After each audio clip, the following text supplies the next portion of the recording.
তেনার চিন্তা চেতনা ভাবাবেগ উন্মেষ ছিল বাংলাদেশে উন্নয়ন এবং উৎপাদনের রাজনীতি, আপনার রাজনীতি এখানে যাতে করে আপনার এস্টাবলিশড হয়। তাই তিনি সেদিন উৎপাদনের এবং উন্নয়নের রাজনীতি প্রতিষ্ঠা করেছিলেন টেকনাফ থেকে তেঁতুলিয়া এবং রূপসা থেকে পাটুরিয়া ৬৮,০০০ গ্রাম বাংলায়।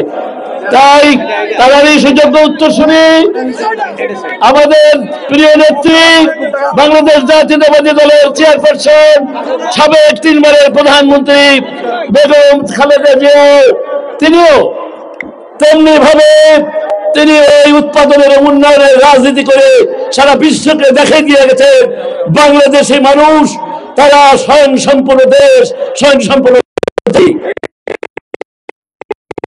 আন্তর্জাতিক বিশ্ব যখন দেখলো এই মনীষী নারী এই দেশের উৎপাদনের উন্নয়নের রাজনীতি করে বিশ্বের কাছে একটি উৎপাদন উন্নয়নশীল শ্রেষ্ঠ জাতি দেশ হিসেবে তারা প্রতিমান হতে যাচ্ছে, তখন ষড়যন্ত্র হয়ে অনির্বাণ আসলো। তারপরে ১৭-১৮টা বছর আজকে যারা মঞ্চে আছে বাংলাদেশ জাতীয়তাবাদী দলের এই আশাশুনি উপজেলার সর্ববিষয়ের নেতৃবৃন্দ, তারা 18টা বছর জেল, জুলুম, অত্যাচার, অবিচার, নির্যাতন, নিপীড়ন এবং অনেক অসংখ্য মামলা আপনার হাত ঘাড়ে নিয়ে তারা আন্দোলন করেছিল। সেই আন্দোলনের নেতৃত্ব দিয়েছিল কে? বাংলাদেশের 18 কোটি মানুষের হৃদয়ের স্পন্দন। ইনশাআল্লাহ তাহলে বাংলাদেশে 18 কোটি মানুষ ভাবে যাকে নিয়ে এই দেশ এবং জাতিকে তিনি আবার ওই ভাষার আপনার যুদ্ধে গিয়ে ডুপ্লিকেট হিসেবে এবং খালেদিনের ডুপ্লিকেট হিসেবে আবার উৎপাদনের উন্নয়নের রাজনীতি শুরু করবে এবং 18 কোটি মানুষের মুখে হাসি ফুটাবে, সুজলা শস্য শ্যামলা আপনার বাংলাদেশ মানুষকে উপহার দেবে। তাই আমি বলবো তারই মনোনীত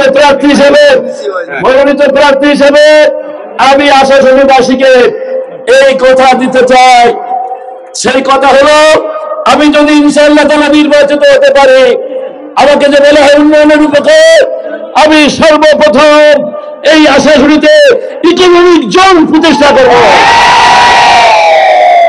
এবং আপনারা দেখেছেন কালীগঞ্জ ২৫০০ ইউনিয়নে 5 বছরের ভিতরে আমাদের প্রিয় নেত্রী বেগম খালেদা জিয়া যখন কাকশিয়ালী ব্রিজ উদ্বোধন করতে এসেছিল 5ই অক্টোবর 2006 সালে, তখন তিনি বলেছেন কালীগঞ্জ সর্বোচ্চ উন্নয়ন করেছে কালীগঞ্জ জেলায়। আবার বর্তমান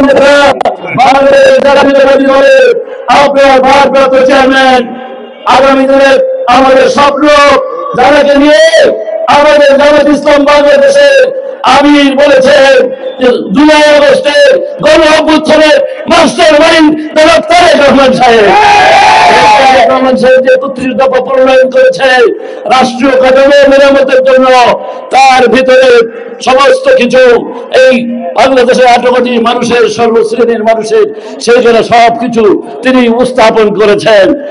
বাংলাদেশকে আবার তারা পিতার মতো মাতার মতো সুজলা শস্য শ্যামলা আপনার বাংলাদেশ মানুষকে উপহার দেবে। তাই আমি আশাশুনিবাসীকে কথা দিতে পারি, যেমন কালীগঞ্জ বাজার কোন অলিগলি পিচ রাস্তার বাইরে নাই, আমি আপনাদের প্রত্যেকটা অলিগলির প্রত্যেকটা রাস্তা পিচ ধরা করে যে সমস্ত বাড়িতে বিদ্যুতের আলো যায় নাই, সেখানে বিদ্যুতের আলো ইনশাআল্লাহ পৌঁছে দেবো। এবং স্বাস্থ্য খাতের ব্যাপারে অবশ্যই আপনাদের এই যে উপজেলা হসপিটাল আছে তাকে সবচেয়ে উন্নত মানের আরো আপগ্রেড করে